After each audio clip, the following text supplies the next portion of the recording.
Hello दोस्तों, स्वागत है आप सभी का लर्न इंडिया 97 में। आज हम डिस्कस करने वाले हैं बिहार स्टेट प्रीवियस ईयर का पेपर है 2019 का और सब्जेक्ट है सोशल स्टडीज़। इसके कुछ इंपॉर्टेंट क्वेश्चन को हम डिस्कस करेंगे।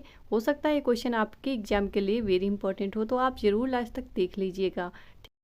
ओके, शुरू करते हैं आज की क्लास को। और चैनल पर पहली बार आए हो तो सब्सक्राइब करके आप भी इस छोटे से परिवार का हिस्सा बन सकते हो। तो पहला क्वेश्चन है, राज्यपाल किसके प्रति उत्तरदायी होता है? तो राष्ट्रपति, क्योंकि आप जानते हो राज्यपाल की नियुक्ति किसके द्वारा की जाती है? तो राष्ट्रपति के द्वारा ही की जाती है। गरीबी के दुष्चक्र की अवधारणा संबंधित है, तो ये नर्क से एक इंसान है, इनके द्वारा गरीबी के दुष्चक्र की अवधारणा दी गई थी। अगला क्वेश्चन है, वन लाइनर देख रहे हैं ताकि हम ज़्यादातर क्वेश्चन अटेंड कर पाएँ और जिनमें ऑप्शन बनाने की आवश्यकता है उनमें ऑप्शन बने मिलेंगे आपको, ठीक है। तो तीसरा क्वेश्चन है हमारा, भारत की राष्ट्रीय आय में सर्वाधिक योगदान किस क्षेत्र का है? तो तृतीय क्षेत्र का सबसे ज़्यादा योगदान होता है। राष्ट्रीय खाद्य सुरक्षा अधिनियम किस वर्ष लागू हुआ? तो 2013 में ये लागू हुआ था। अगला क्वेश्चन देखते हैं, भारत में कर्मचारियों के महंगाई भत्ते का निर्धारण करने का आधार है? तो उपभोक्ता मूल्य सूचकांक इसका आधार होता है। नीली क्रांति संबंधित है किससे? मत्स्य उत्पादन से संबंधित है नीली क्रांति। अगला क्वेश्चन है, दीर्घकालीन ऋण प्रदान किया जाता है? तो भूमि विकास बैंक के द्वारा दीर्घकालीन ऋण प्रदान किया जाता है। अगला क्वेश्चन है, निर्मल ग्राम योजना का उद्देश्य है? तो शौच स्वच्छता ही निर्मल ग्राम योजना का उद्देश्य है। अगला क्वेश्चन देखिए, एक वर्ष में लगभग कितनी बार संसद की सत्र यानी बैठक अनिवार्य है? तो 3 बार। और ये कौन कौन सी होती हैं? जैसे बजट सत्र होता है, मानसून और शीतकालीन सत्र। राष्ट्रपति द्वारा राज्यसभा में कितने सदस्य मनोनीत किए जाते हैं? तो 12 सदस्य मनोनीत किए जाते हैं। अगला क्वेश्चन है, हमारे संविधान के अनुसार राज्यसभा का कार्यकाल समाप्त होता है? तो समाप्त नहीं होता। उसमें जो राज्यसभा के सदस्यों का कार्यकाल होता है 6 वर्ष के लिए, लेकिन राज्यसभा भंग नहीं होती है। अगला क्वेश्चन है, लोकसभा के स्पीकर का निर्वाचन होता है? तो लोकसभा के सभी सदस्यों के द्वारा इसका निर्वाचन होता है। इसके बाद अगला क्वेश्चन है, लोकसभा में निर्वाचित होने के लिए एक व्यक्ति की न्यूनतम आयु कितनी होनी चाहिए? तो 25 वर्ष होनी चाहिए। और राज्यसभा के लिए 30 वर्ष होनी चाहिए। राष्ट्रीय सुरक्षा समिति के प्रधान कौन होते हैं? तो प्रधानमंत्री होते हैं। अगला क्वेश्चन है वेरी इजी सा, सूर्य का निकटतम ग्रह है? तो बुध है सूर्य का सबसे निकटतम ग्रह। सबसे पहले किसने कहा कि पृथ्वी गोलाकार है? तो अरस्तु ने कहा था पृथ्वी गोलाकार है। पृथ्वी गोलाकार एक ग्रह है जो सूर्य के चारों ओर चक्कर लगाती है, ये सबसे पहले कहा था आर्यभट्ट ने। इसीलिए भारत के जो उपग्रह है, सबसे पहला उपग्रह था, उसका नाम भी आर्यभट्ट है। कितने विद्वान रहते थे हमारे यहाँ, पहले ही गणना करके सब पता लगा लेते थे।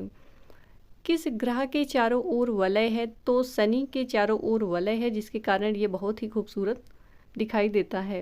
कौन सा देश भारत से सबसे लंबी स्थलीय सीमा बनाता है? तो बांग्लादेश। और आपको पता होना चाहिए कि ये कितनी है, कमेंट करके मुझे ज़रूर बताइएगा।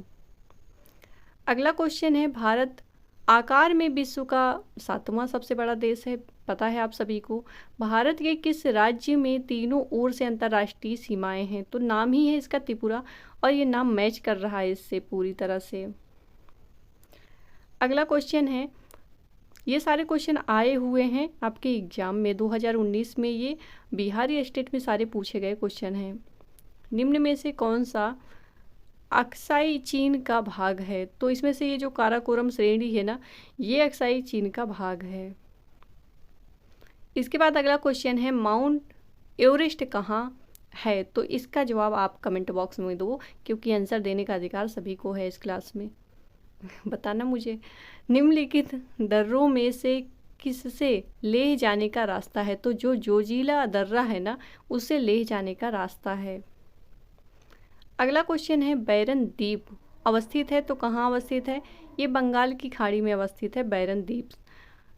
जनगणना 2011 के आंकड़ों पर आधारित सर्वाधिक जनसंख्या वाले राज्य के अवरोही क्रम है, यानी सबसे बड़ा फिर उसके बाद छोटा छोटा ऐसे आपको बताना है। अवरोही पूछा है तो सबसे बड़ा जनसंख्या में है उत्तर प्रदेश, उसके बाद है महाराष्ट्र, तीसरे नंबर पर आता है बिहार और चौथे नंबर पर है पश्चिम बंगाल।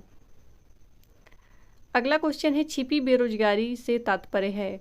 छिपी बेरोजगारी का तात्पर्य होता है किसी कार्य में जिसको कम लोग कर सकते हैं वहाँ ज़्यादा लोग लगे हों, और आजकल छिपी बेरोजगारी ही ज़्यादा दिखाई देती है हर जगह।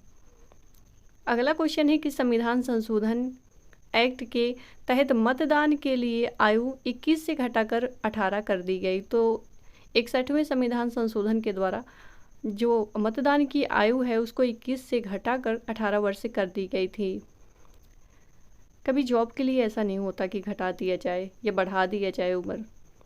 भारत में मत देने का अधिकार कौन सा अधिकार है? तो ये वैधानिक यानी लीगल राइट्स है।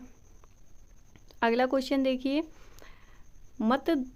राष्ट्रीय मतदाता दिवस कब मनाया जाता है? तो 25 जनवरी को मनाया जाता है राष्ट्रीय मतदाता दिवस। अखिल भारतीय हरिजन संघ की स्थापना किसने की थी? तो महात्मा गांधी ने। इन्होंने ही हरिजन नाम दिया था इनको, हरिजन यानी कि ये हरि के जन हैं। अगला क्वेश्चन है, दांडी मार्च क्यों शुरू किया गया? तो नमक के कानून को तोड़ने हेतु ये शुरू किया गया था। जलियांवाला बाग हत्याकांड कब हुआ? तो बैसाखी का दिन था 13 अप्रैल 1919, जब जनरल डायर ने अंधाधुंध गोलियां चला दी थी निर्दोषों पर।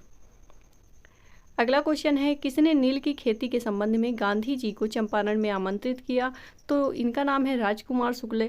याद रखिएगा, वेरी इंपॉर्टेंट है। इनके आग्रह पर ही गांधी जी गए थे बिहार चंपारण सत्याग्रह करने के लिए, और वो सफल भी हुआ। प्लासी का युद्ध कब लड़ा गया था? तो ये लड़ा गया था 1757 में। अगला क्वेश्चन है, भारत में प्रथम रेलवे लाइन किस ब्रिटिश गवर्नर के समय बिछाई गई? तो डलहौजी को बहुत ज़्यादा पढ़ा होगा इनके कारनामे। वंदे मातरम किनके द्वारा लिखा गया? तो बंकिम चंद्र चटर्जी जी के द्वारा लिखा गया है वंदे मातरम, और हिंदी में इसका अर्थ होता है माँ तुझे सलाम। अगला क्वेश्चन है, हंटर कमीशन की रिपोर्ट में किस पर अधिक जोर दिया गया? तो प्राथमिक शिक्षा पर हंटर कमीशन ने ज़्यादा जोर दिया था। दयानंद सरस्वती के द्वारा स्थापित समाज है तो आर्य समाज, जानते हो अभी। किसे भारत का मार्टिन लूथर कहा जाता है? इंपॉर्टेंट है, दयानंद सरस्वती जी को ही मार्टिन लूथर कहा जाता है। भारतीय संविधान में कितने मौलिक कर्तव्य हैं? तो 11 मौलिक कर्तव्य हैं जो कि रूस के संविधान से लिए गए हैं। अगला क्वेश्चन है, निम्न में से राष्ट्रपति किनकी नियुक्ति करते हैं? महान्यायवादी की, नियंत्रक एवं महालेखा परीक्षक की, राज्य का राज्यपाल, इन सभी की नियुक्ति राष्ट्रपति जी के द्वारा की जाती है। अगला क्वेश्चन है, एक विधेयक जब संसद में प्रस्तुत किया जाता है तो किस प्रक्रिया के बाद वह अधिनियम बन जाता है? तो राष्ट्रपति की सहमति इसमें इम्पोर्टेंट होती है, तभी वो अधिनियम बन पाता है। अगला क्वेश्चन देखिए, भारतीय राजनीतिक व्यवस्था में कार्यपालिका किसके अधीन रहकर कार्य करती है? तो विधायिका के अधीन रहकर ये कार्य करती है। अगला क्वेश्चन है, राज्यपाल किसके प्रति उत्तरदायी होता है? तो राष्ट्रपति के। ये क्वेश्चन रिपीट हुआ है शायद। एक उच्च न्यायालय के न्यायाधीश अपना त्याग पत्र किसको देते हैं? तो राष्ट्रपति को देते हैं उच्च न्यायालय के न्यायाधीश। अगला क्वेश्चन है, भारत का प्रजातंत्र इस तथ्य पर आधारित है कि जनता को सरकार चुनने और बदलने का अधिकार प्राप्त है, इसीलिए इसे प्रजातंत्र कहते हैं। निम्न में से कौन भारत को एक धर्मनिरपेक्ष गणराज्य वर्णित करता है? तो ये कहा गया है, भारत की जो संविधान की प्रस्तावना के अंदर ये वर्णित है कि भारत एक धर्मनिरपेक्ष पंथ निरपेक्ष गणराज्य है। ठीक है। अगला है, भारतीय संविधान कब लागू हुआ? तो 26 जनवरी 1950 को लागू हुआ था ये, और बनकर कब तैयार हुआ था? आप कमेंट बॉक्स में मुझे बताइएगा। वेरी इजी सा क्वेश्चन है। संविधान सभा के प्रारूप समिति के अध्यक्ष कौन थे? तो बाबा साहब भीमराव अंबेडकर जी संविधान सभा के प्रारूप समिति के अध्यक्ष थे। अगला और आज का लास्ट क्वेश्चन है, इंडिया विंस फ्रीडम किसकी आत्मकथा है? तो अबुल कलाम आज़ाद जी की ये आत्मकथा है, और ये है भारत के प्रथम शिक्षा मंत्री। ठीक है, ये क्लास हो जाती है यहीं पर समाप्त। मैं मिलती हूँ अगले वीडियो में लेकर एक बहुत ही इन्फॉर्मेटिव सा टॉपिक। तब तक के लिए जय हिंद, जय भारत। अपना ध्यान रखना और पढ़ते रहना। Thank you.